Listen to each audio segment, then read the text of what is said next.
ರಥಸಪ್ತಮಿ ಹಬ್ಬದ mini blog ಆಗಿರುತ್ತೆ. Finally after 1 long week ಬ್ಯಾಂಗ್ಳೂರಿಂದ ತುಮಕೂರ್ಗೆ ವಾಪಸ್ ಆದೆ. ಸೊ ಇನ್ ಮನೆ ಎಲ್ಲ ನೀಟಾಗಿ ಎಲ್ಲದನ್ನು ಕ್ಲೀನ್ ಮಾಡಿ ಇನ್ನ ದೇವ್ರ ಪೂಜೆ ಮಾಡೋಣ ಅಂತ ರೆಡಿ ಮಾಡ್ಕೊಳ್ತಿದ್ದೆ.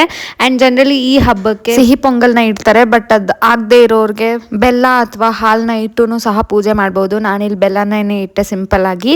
ಸೊ ಪೂಜೆನೆಲ್ಲ ಮುಗಿಸ್ಕೊಂಡು ಈವ್ನಿಂಗ್ ತುಂಬಾನೇ ಕೋಲ್ಡ್ ವೆದರ್ ಇತ್ತಲ್ವಾ, ಸೊ ಏನಾದರೂ ಹಾಟ್ ಚಾಕ್ಲೇಟ್ ಮಾಡ್ಕೊಂಡು ಕುಡಿಯೋಣ ಅಂತ ಅಂದ್ಬಿಟ್ಟು ರೆಡಿ ಮಾಡ್ಕೊಳ್ತಿದ್ದೆ. And after very long time so ಇದನ್ನ ಮಾಡ್ಕೊಳ್ಳೋದಕ್ಕೆ ಫಸ್ಟ್ ಒಂದು ಪಾತ್ರೆಯಲ್ಲಿ 1 ಕಪ್ ಅಷ್ಟು ಹಾಲನ್ನ ಸೇರಿಸ್ಕೊಳ್ಬೇಕು. ಆ್ಯಂಡ್ ಇದಕ್ಕೊಂದು 2 ಸ್ಪೂನ್ ಅಷ್ಟು ಶುಗರ್ನ ಸೇರಿಸ್ಕೊಂಡು ಚೆನ್ನಾಗಿ ಬಾಯ್ಲ್ ಆದಮೇಲೆ 1 ಸ್ಮಾಲ್ ಕಪ್ ಅಷ್ಟು ಚಾಕ್ಲೇಟ್ ಮತ್ತು ಕೋಕೋ ಪೌಡರ್ನ ಆ್ಯಡ್ ಮಾಡಿ, ಅದಾದಮೇಲೆ ಇನ್ನೊಂದು ಕಪ್ಪಲ್ಲಿ ಒಂದೇ 1 ಸ್ಪೂನ್ ಅಷ್ಟು ನೀರಿಗೆ 1 ಸ್ಪೂನ್ ಅಷ್ಟು ಕಾರ್ನ್ಫ್ಲೋರ್ನ ಚೆನ್ನಾಗಿ ಮಿಕ್ಸ್ ಮಾಡಿ ಸ್ಲರ್ರಿ ಥರ ಅದನ್ನು ಮಿಕ್ಸ್ ಮಾಡ್ಕೋಬೇಕಾಗುತ್ತೆ. ಆ ಹಾಟ್ ಚಾಕ್ಲೇಟ್ ಟೆಕ್ಸ್ಚರ್ ಏನಿರುತ್ತಲ್ವ ಅದನ್ನ ಎನ್ಹಾನ್ಸ್ ಮಾಡುತ್ತೆ ಈ ಪ್ರೊಸೀಜರಲ್ಲಿ ಮಾಡಿದ್ರೆ. ಆ್ಯಂಡ್ ಚೆನ್ನಾಗಿ ಸ್ಟೇರ್ ಮಾಡಿ ಯಾವುದೇ ಥರ ಲಮ್ಸ್ ಇಲ್ಲದೆ ರೆಡಿ ಮಾಡಿಕೊಂಡು ಚೆನ್ನಾಗಿ ಬಾಯ್ಲ್ ಮಾಡಿಕೊಂಡ್ರೆ ಈ ಥರ ಡಾರ್ಕ್ ಬ್ರೌನ್ ಕಲರ್ ಕನ್ವರ್ಟ್ ಆಗುತ್ತೆ. So now it is good to go.